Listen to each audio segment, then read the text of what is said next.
शादी पर शैतान की नजर।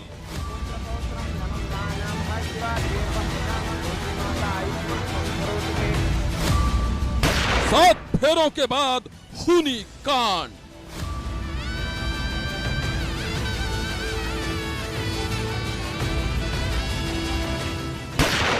दुल्हन पर सिर फिरे आशिक का अटैक। दुल्हन का दुश्मन दिल जला। आगे आगे दुल्हन की डोली और पीछे पीछे पिस्तौल वाला शैतान। वो शैतान मौत बनकर आया था, लेकिन मौत के खतरे से बेखबर दुल्हन अपनी नई जिंदगी के सपने संजो रही थी। वो नहीं जानती थी कि अगले ही पल उसके सारे सपने टूटकर बिखरने वाले हैं। वो नई नवेली दुल्हन नहीं जानती थी कि ससुराल पहुंचने से पहले ही वो बनने वाली थी बेहद खौफनाक साजिश की शिकार। शादी की सारी तैयारियां पूरी हो चुकी थी। पुत्र पौत्रम धनम धान्यम हस्तिवाद गीर्थम प्रजानम भूषी माता। घर में मेहमानों की चहल पहल थी। फूलों से सजे मंडप में बैठे दूल्हा दुल्हन शहनाई की गूंज और मंत्रों के बीच शादी की रस्में पूरी कर रहे थे। शुभ लग्न और मंगल मुहूर्त में अग्नि के 7 फेरे लेकर दुल्हन और दूल्हा जन्म जन्म के बंधन में बंध गए। शादी में मौजूद घराती और बाराती दूल्हा दुल्हन पर फूल बरसा रहे थे। हर कोई उन यादगार पलों को हमेशा के लिए अपनी आंखों में संजो लेना चाहता था, लेकिन उन आंखों के बीच में कुछ आंखें ऐसी भी मौजूद थी जो लगातार दुल्हन को घूरे जा रही थी। कोई था जो मेहमानों की भीड़ में छुपकर दुल्हन पर नजर रखे हुए था। कोई था जिसकी आंखें शादी की रस्मों से लेकर 7 फेरे पूरे होने तक दुल्हन को घूर रही थी। कोई था जो दुल्हन के एक एक पल को अपनी आंखों से स्कैन कर रहा था। दुल्हन डोली में सवार हुई तब भी कोई उसे घूर रहा था।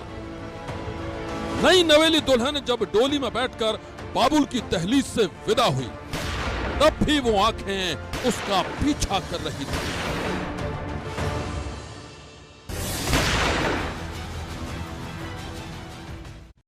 नई नवेली दुल्हन पर नजर रखने वाला वो शैतान कौन था? क्या वो शादी में बिन बुलाया मेहमान था, या फिर वो मेहमान के भेष में जासूस बनकर आया था? बड़ा सवाल यह भी है कि वो शख्स दुल्हन का दुश्मन क्यों बना हुआ था? ऐसे हर सवाल का जवाब आपको मिलेगा, लेकिन उससे पहले हम आपको बताते हैं कि वो दुल्हन कौन है और विदाई के बाद कैसे मौत ने रोक लिया उसका रास्ता। शादी के 7 फेरों के बाद अपनी जिंदगी का नया सफर शुरू करने वाली उस दुल्हन का नाम है तनिष्का, और तनिष्का की नई जिंदगी के हम सफर का नाम है मोहन। तनिष्का और मोहन हरियाणा के रोहतक के रहने वाले हैं। वो दोनों करीब 4 दिन पहले यानी 1 दिसंबर को शादी के बंधन में बंधे थे। 1 दिसंबर की रात तनिष्का ने अपने पति मोहन के साथ 7 फेरे लिए थे। उसी रात वो मोहन के साथ डोली में सवार होकर खुशी खुशी अपने मायके से विदा हुई थी। लेकिन उस विदाई के 4 दिन बाद भी तनिष्का ससुराल नहीं पहुंच पाई है, बल्कि इस वक्त वो रोहतक के एक अस्पताल में जिंदगी की जंग लड़ रही है। यह जानकर आपके रोंगटे खड़े हो जाएंगे कि ससुराल पहुंचने से पहले ही तनिष्का की डोली पर मौत का अटैक हो गया और एक खूनी शैतान ने उसे गोली मारकर पूरी तरह लहूलुहान कर दिया। तनिष्का का पति मोहन उस खौफनाक वारदात का चश्मदीद है। उस खूनी मंजर को याद करके मोहन का दिल दहल जाता है। रात करीब 11:30 बजे हमारे गांव वाले मंदिर के पास एक ब्लैक कलर की नोवा ने क्रॉस करके साढ़े आगे लगा दी गाड़ी। उसमें से 2-3 बंदूक ले हथियार के साथ उतरे, उन्होंने फायरिंग कर दी सीधी। क्या आपको कुछ बोला? आप लोगों को क्या हुआ? आप लोगों को गाड़ी से उतारा? जो दुल्हन ना पहले सीधी गोली मार दी, बाद में उतारे थे वो। अच्छा। 2-3 पहले मार दी थी। और क्या बोला आप लोगों को? कुछ बोला? मारती कुछ ना बोला। हवा में भी फायरिंग की? हाँ, उतरते पहले वहाँ फायरिंग करी थी, फिर मारी। आप लोगों ने उसके बाद क्या किया? उसके बाद वे मार रहे थे, बाद में फिर हमने उतर कर हमने पीछे वगैरह भाग गए थोड़ी दूर तक, लेकिन वो निकल गए, पकड़ भी लिया था। फिर दूसरे साइड में गाड़ी की साइड लाके भाई वो फिर भाग गए। नई नवेली दुल्हन पर खूनी हमले की सनसनीखेज वारदात रोहतक के नजदीक भाली आनंदपुर गांव में हुई थी। गांव में बने इस मंदिर के पास ही एक इनोवा कार में सवार शैतानों ने दुल्हन तनिष्का की डोली रुकवाई थी और उस पर ताबड़तोड़ गोलियां बरसा दी। रात के अंधेरे में पूरा इलाका गोलियों की आवाज से गूंज उठा और जिसने भी इस खूनी कांड के बारे में सुना वो सन्न रह गया। ना वो शादी वाले गांव में इसकी बारात वापस आई थी, उस समय यहाँ कोई और पीछे से गाड़ी आ गया नहर, वो क्रॉस करके उसका रुकवा कर उन मतलब गोली वगैरह चलाई है जी। दुल्हन पे चलाई है जी, और तो किसी के कोई वो नहीं थी। इनोवा गाड़ी में थे जी। वो गाड़ी वो 2 जने यहाँ गाड़ी रोक कर नहर वो गोली चलाई हो, एक वो ड्राइवर वो यहाँ बैक वगैरह की उन्हें और चैन वगैरह और वो छीन ले गए। काफी देर का हो रहा है यहाँ।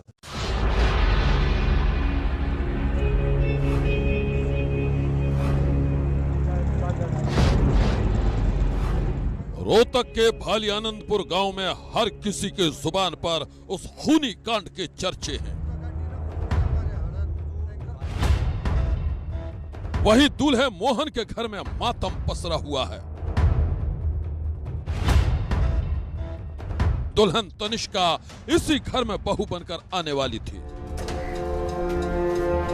मोहन के परिवार ने नई बहू के स्वागत को लेकर सारी तैयारियां कर रखी थी। न जाने कितने सपने सजाए गए थे, लेकिन वो सारे सपने टूट गए। सारी तैयारियां धरी की धरी रह गई। पूरा परिवार गम में डूबा हुआ है। अपनी पत्नी पर हुए हमले का चश्मदीद दूल्हा मोहन अब तक सदमे में है। अस्पताल में भर्ती उसकी पत्नी की हालत बेहद नाजुक है। ऐसे में मोहन को समझ ही नहीं आ रहा है कि जिंदगी ने उसे अचानक कैसे मोड़ पर ला खड़ा किया है। उसे समझ नहीं आ रहा है कि उसके खुशियों को आखिर किसकी नजर लग गई। दूल्हा मोहन सदमे में है और दुल्हन तनिष्का इस वक्त अस्पताल में मौत से मुकाबला कर रही है। इस बीच तनिष्का को मौत के मुंह में पहुंचाने वाला शैतान भी बेनकाब हो चुका है। पुलिस का दावा है कि वो एक शातिर हिस्ट्री शीटर है। पुलिस ने उस शैतान की कुंडली को खंगाला तो सामने आई रोंगटे खड़े कर देने वाली कहानी। शादी पर शैतान की नजर।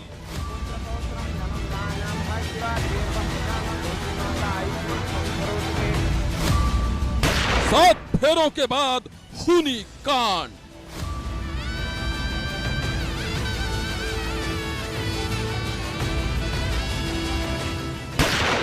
दुल्हन पर सिर फिरे आशिक का अटैक।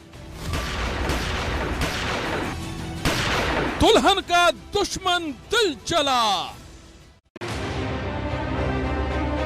दुल्हन तनिष्का की डोली पर खूनी हमला करने वाले शैतान का नाम है शाहिल। रोहतक पुलिस के मुताबिक शाहिल एक पेशेवर बदमाश है जिसके खिलाफ पहले भी कई आपराधिक मामले दर्ज हैं। आरोपी शाहिल की क्राइम कुंडली खंगालने के बाद पुलिस ने खुलासा किया है कि वो रोहतक के सांपला इलाके का रहने वाला है और उसने एक तरफा प्यार में इस खूनी कांड को अंजाम दिया। पुलिस की माने तो सांपला इलाके में रहने वाली दुल्हन तनिष्का को सिरफिरा आशिक शाहिल काफी दिनों से परेशान करता था। वो उससे शादी करने के सपने देखता था, लेकिन तनिष्का उसे बिल्कुल भी पसंद नहीं करती थी। इसी बात से गुस्साए दिल जले शाहिल ने तनिष्का पर जानलेवा हमला कर दिया था।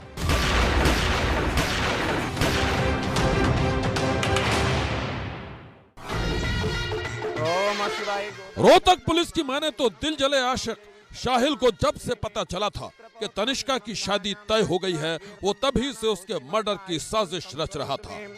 ओम गुरुर्विष्णुदेवाचार्य वेदांबर भाग। साजिश को अंजाम तक पहुंचाने के लिए उसने शादी का दिन चुना।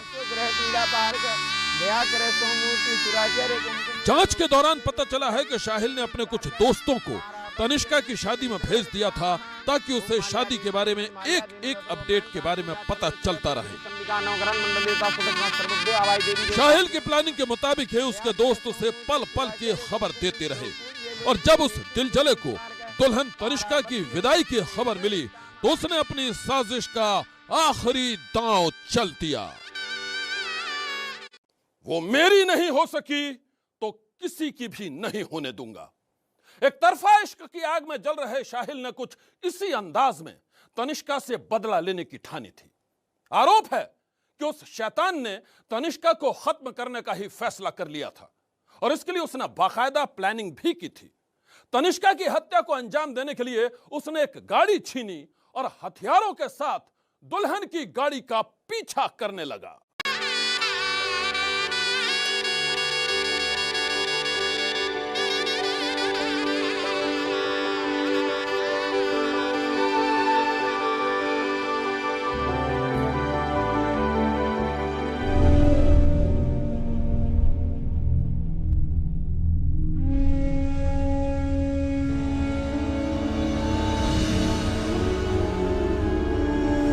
पुलिस के मुताबिक दिलजले आशिक शाहिल ने 1 दिसंबर की शाम अपने 3 दोस्तों के साथ मिलकर सांपला के एक व्यापारी की इनोवा गाड़ी छीनी थी।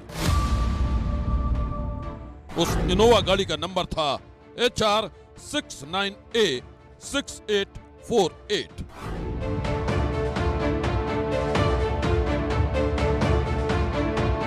जांच के दौरान खुलासा हुआ है कि हथियारों से लैस शाहिल और उसके दोस्त करीब 4 घंटे तक उस रूट की रेकी करते रहे जहां से दुल्हन तनिष्का की विदाई होनी थी और फिर जैसे ही दुल्हन तनिष्का अपने पति मोहन के साथ गाड़ी में बैठकर विदा हुई, शाहिल ने भी अपनी गाड़ी उसके पीछे लगा दी।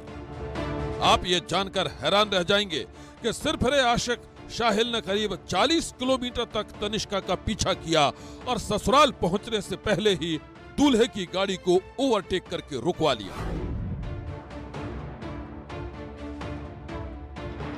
गाड़ी को रुकवाने के बाद शाहिल ने दूल्हे मोहन और गाड़ी चला रहे उसके भाई को नीचे उतार दिया और दुल्हन तनिष्का पर ताबड़तोड़ फायरिंग शुरू कर दी। बुरी तरह लहूलुहान तनिष्का को मरा हुआ समझकर वो शैतान हवाई फायरिंग करते हुए मौकाए वारदात से फरार हो गए। इस सनसनीखेज वारदात ने रोहतक पुलिस की नींद उड़ा दी थी। बारात की गाड़ी जिसमें दूल्हा दुल्हन बैठे हुए हैं, बालियानंदपुर गांव के पास में दुल्हन को 3 व्यक्तियों ने गोली मार दी। एज पर MLR 4 गोलियां उनको लगी हुई है और मौके पे 2 हवाई फायर करना भी उन्होंने बयान किया है। पुलिस के मुताबिक आरोपी शाहिल और उसके साथी इसी इनोवा गाड़ी से फरार हुए थे, लेकिन कुछ दूर जाते ही शायद इस गाड़ी का टायर फट गया और सारे हमलावर गाड़ी को छोड़कर निकल भागे। दिलजले आशिक की गोलियों का निशाना बनी दुल्हन तनिष्का को फौरन रोहतक के PGIMS अस्पताल के ट्रॉमा सेंटर में भर्ती कराया गया था। खबर है कि वहां कई घंटों तक चले ऑपरेशन के बाद तनिष्का के जिस्म में धंसी कई गोलियां निकाल दी गई, लेकिन तनिष्का की हालत अब भी गंभीर बनी हुई है। ऑपरेशन हुआ 3-4 गोली तो निकली, 1-2 रही है, अभी कुछ नाजुक स्थिति है। कितनी गोलियां चलाई थी उन्होंने? वो कम से 10-15 फायर करे होंगे, 6-7 तो लग रही हैं। अच्छा ठीक है, आप लोगों के साथ कोई था नहीं उस समय? उस समय हम गाड़ी में ही थे, 5 थे। 5 लोग गाड़ी में। हाँ। दुल्हन पर हुए जानलेवा हमले ने पूरे इलाके में सनसनी फैला रखी है। रोहतक पुलिस आरोपी शाहिल की गिरफ्तारी के लिए 4 दिनों से मशक्कत कर रही थी। आखिरकार आज उसे कामयाबी मिली। खबर है कि यूपी से शाहिल को गिरफ्तार कर लिया गया है। बहुत जल्द उसे रोहतक लाकर कोर्ट में पेश किया जाएगा। इस बीच विश्व हिंदू परिषद के लोग इस खूनी कांड को लव जिहाद का मामला साबित करने पर तुले हैं। एक लड़की जिसकी शादी हुई थी, उसके विदा होते ही जिस तरह से एक जिहादी ने गोलियां बरसाकर उस लड़की को घायल कर दिया, वो बहुत दुर्भाग्यजनक है। हम सरकार से निवेदन करते हैं, तुरंत परिस्थितियों को समझें, लोगों के आक्रोश को समझें। हरियाणा का चरित्र बदलने की योजना इन लोगों की है, इनके लक्ष्य को समझें और धर्मांतरण विरोधी, लव जिहाद विरोधी कानून तुरंत बनाया जाए।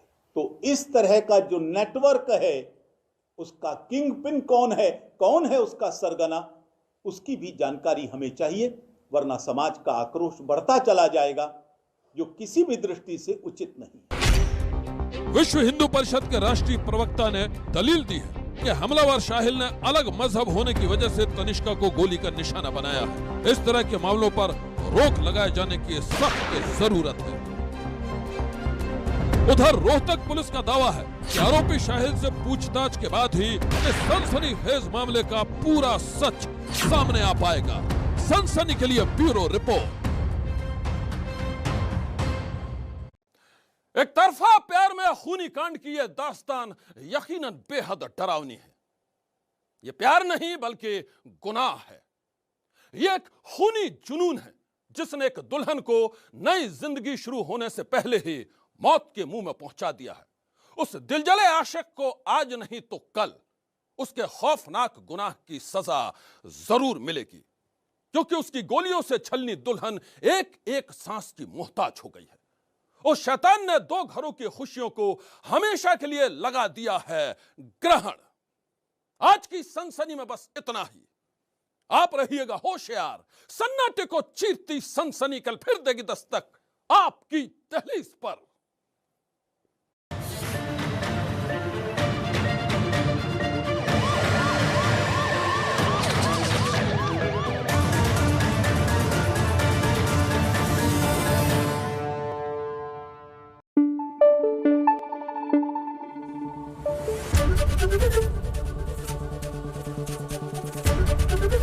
एबीपी न्यूज आपको रखे आगे।